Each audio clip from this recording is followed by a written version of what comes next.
जय श्री राम। आप सभी को कैसे हैं आप सब? उम्मीद करती हूँ आप सब बहुत अच्छे होंगे।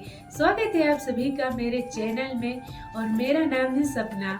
और आज मैं आपको सुनाने वाली हूँ एक प्यारी सी सास बहू की कहानी, जिसको सुनकर के अब ये कहानी है एक गरीब घर की बेटी की, जो कि बहुत ज़्यादा देखने में सुंदर थी, रूपवती थी और संस्कारी भी थी। सर्वगुण संपन्न बिटिया थी और उसका रिश्ता तय हो जाता है एक बड़े घराने में, बहुत ही बड़े घराने में। और कुछ दिनों बाद धूमधाम से बिटिया रानी की शादी होती है। ससुराल वाले बहुत ही धूमधाम से बारात लाते हैं और ब्याह करके अपनी बहू को घर ले जाते हैं। वहाँ भी बहू को बहुत आदर सत्कार होता है। सास भी बहू को बहुत प्यार करती है और बहू अपने गुणों से, अपने स्वभाव से पूरे घर वालों को खुश रखती है। धीरे धीरे समय बीतता है, त्योहार आती है जिसमें मैके वालों की तरफ से उपहार जाता है, मिठाई जाती है। दीपावली का त्योहार आता है कुछ दिनों बाद। तो ये रिवाज होती है हम सनातनियों में कि जब भी कोई त्यौहार आते हैं, खासकर पहली बार, वैसे तो मायके से बेटी को हर त्यौहार में जाता ही रहता है, पर पहली बार जरूर जाता है। तो मायके से पहली बार जाता है तो दीपावली के त्यौहार में ये रिवाज है कि मायके से मिठाई आती है। तो बहू परेशान हो गई। परिवार बहुत बड़ा था, बहुत बड़े लोग थे कि अब तो मेरी बेइज्जती हो जाएगी, मेरी नाक कट जाएगी, कैसे होगा। और वो घबरा रही थी मन ही मन। उसने अपनी माँ को कॉल किया कि माँ कैसे है तू, हाल चाल लिया। फिर बेटी तो जानते ही थी अपने घर की स्थिति की, घर की मेरी स्थिति क्या है। तो बेटी ने कहा माँ दीपावली आ रही है। और तो माँ बोली हाँ बेटा दीपावली आ रही है, तू तो जानती ही है घर में कितना कर्ज है और पहले से ही तेरी शादी में भी इतना कर्ज लिया था हमने, तब तेरी शादी की थी। तो बिटिया बोली हाँ मैं सब जानती हूँ। तो माँ बोली नहीं, मैं कुछ ना कुछ करूँगी और सगुन तो जरूर भिजवाऊंगी। तो बिटिया बोली नहीं माँ तू सगुन मत भिजवाना, बहुत बड़े लोग हैं, बहुत अमीर लोग हैं और मेरी सास भी मुझे समझ में नहीं आ रही है। तो माँ बोली नहीं मैं कुछ ना कुछ इंतजाम करूँगी, तेरे पिताजी कुछ इंतजाम करेंगे और तेरे ससुराल में पहली बार सगुन तो जरूर आएगा। तो माँ, बिटिया बार बार मना कर रही थी अपनी माँ को, नहीं माँ मत भिजवाना, मैं सब संभाल लूँगी, मैं कह दूँगी पिताजी बीमार हैं। तो अगले दिन फिर माँ का फोन आता है और माँ कहती है कि बिटिया इंतजाम हो गया, 1000 रुपये मिल गए हैं और मैं तेरे ससुराल में 5 किलो मिठाई भिजवा रही हूँ। तो बिटिया फिर भी मना करती है कि माँ रहने दे, तू मत भिजवा, मेरी बेइज्जती हो जाएगी, आप लोगों की बेइज्जती हो जाएगी, बुरा भला सास सुनाएगी। तो माँ समझाती है कि बेटा अगर कुछ कहें भी तेरे ससुराल वाले तो सुन लेना, वो भी तो तेरी माँ है, सब कुछ समझाती है तो सुन लेना, बस कुछ उत्तर मत देना, तो चुप रहना। बिटिया बार बार माँ को मना करती है कि मत भिजवाना, पर फिर भी एक दिन माँ मिठाई भिजवा ही देती है।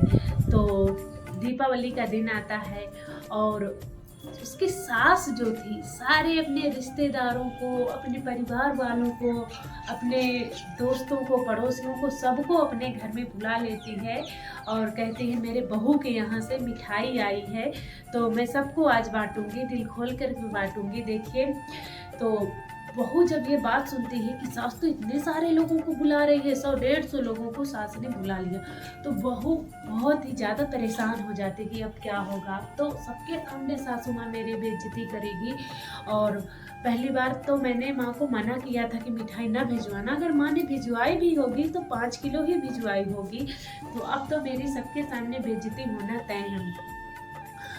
बहू बार बार दरवाजे के पास आती, खिड़की से देखती, वहाँ जब सब हंसी ठहाके हो रहे थे, चाय पानी हो रहा था, उतनी में उसकी सास आवाज लगाती है कि बहू रानी नीचे आना। अब तो बहू की धड़कन और तेज हो गई, वो डरी सहमी नीचे आई और खड़ी हो गई। तो बस वो यही सोच रही थी कि कब सासू माँ इनके सामने मेरी बेइज्जती ना कर दे। और जब सास ने आवाज़ लगाई कि जो मेरी बहू के मायके से मिठाई आई है वो तो लाना, तो जब नौकरों के हाथों मिठाई आई और सास ने कहा बहू को, लो बहू आपके मायके से मिठाई आई है और अब सारे मेहमानों को दे दो, तो सास डिब्बा पकड़ाती गई और बहू मिठाई देती गई। तो बहू बहुत खुश थी कि माँ तो कह रही थी मेरी कि मैं 5 किलो ही मिठाई भिजवाऊंगी, बहुत झूठी है मेरी माँ, और यहाँ माँ ने पूरे 150 डिब्बे मिठाई भिजवाई है। तो सारे रिश्तेदारों को बहू ने मिठाई बांट दी और फिर दौड़ी दौड़ी गई और अपने मायके में फ़ोन किया, बोली माँ तू तो बहुत झूठी निकली, तू तो कह रही थी मेरे पास सिर्फ 5 किलो मिठाई के ही पैसे हैं और तूने तो यहाँ 150 डिब्बे मिठाई भिजवाई थी। तो माँ बोली नहीं बेटा, मैंने तो 5 किलो ही मिठाई भिजवाई थी, वो भी कर्ज लेकर के, उधार लेकर। तो बेटी मान नहीं रही थी, बोली माँ बोली ले बेटा अपने पापा से ही पूछ ले। तो पापा भी बोले हाँ बेटा हमने तो 5 किलो ही मिठाई भिजवाई थी। तो फिर बेटी के मन में और हलचल हुई, तो बेटी से रहा नहीं गया, शाम का खाना चल रहा था। तो फिर बेटी ने जा करके मतलब खाने के टाइम ही अपनी सासू माँ से पूछा कि माँ एक बात से मैं बहुत परेशान हूँ। सास बोली पूछो। बोली माँ, सासू माँ मेरी माँ ने तो 5 किलो ही मिठाई भिजवाई थी, तो फिर ये 150 डिब्बे मिठाई कैसे? तो उसकी माँ ने उसको गले लगा करके कहा, उसकी सासू माँ ने, कि बेटा एक माँ ने तेरी 5 किलो मिठाई भिजवाई, तो मैं भी तो तेरी माँ हूँ दूसरी, तो मैंने उसमें अगर किलो मिठाई और मंगा के शामिल कर दी तो मैंने क्या बुरा किया, मैं भी तो तेरी दूसरी माँ ही हूँ ना। ये सुनते ही बहू सास के गले लग गई और बहुत जोर जोर से रोने लगी। तो अगर ऐसा हर घरों में होना तो सास बहू का रिश्ता बहुत मजबूत रहता है और ऐसे घरों में कभी लड़ाई नहीं होती, जहाँ बहू को नीचा नहीं दिखाया जाता, बहू को सम्मान दिया जाता है। पर बहुत से घरों में ऐसे होता है कि बहू को बात बात में नीचा दिखाते हैं और उसके मायके वालों को नीचा दिखाते हैं। ऐसे घर में बहुत कम देखने को मिलते हैं, खासकर बड़े घरानों में जब छोटे घर की बेटी ब्याह कर जाती है ना, तो उसको हर त्योहारों में हर बात बात में जलील करते हैं, उसको मायके वालों को, उसके माता पिता को बेइज्जत करते हैं। पर ऐसे परिवार, ऐसा खानदान, ऐसा बड़ा घर किस्मत वाली बेटियों को ही मिलता है। तो कैसी लगी सास बहू की ये कहानी जरूर बताइएगा और कमेंट बॉक्स में जय श्री राम जरूर लिखना। जय श्री राम।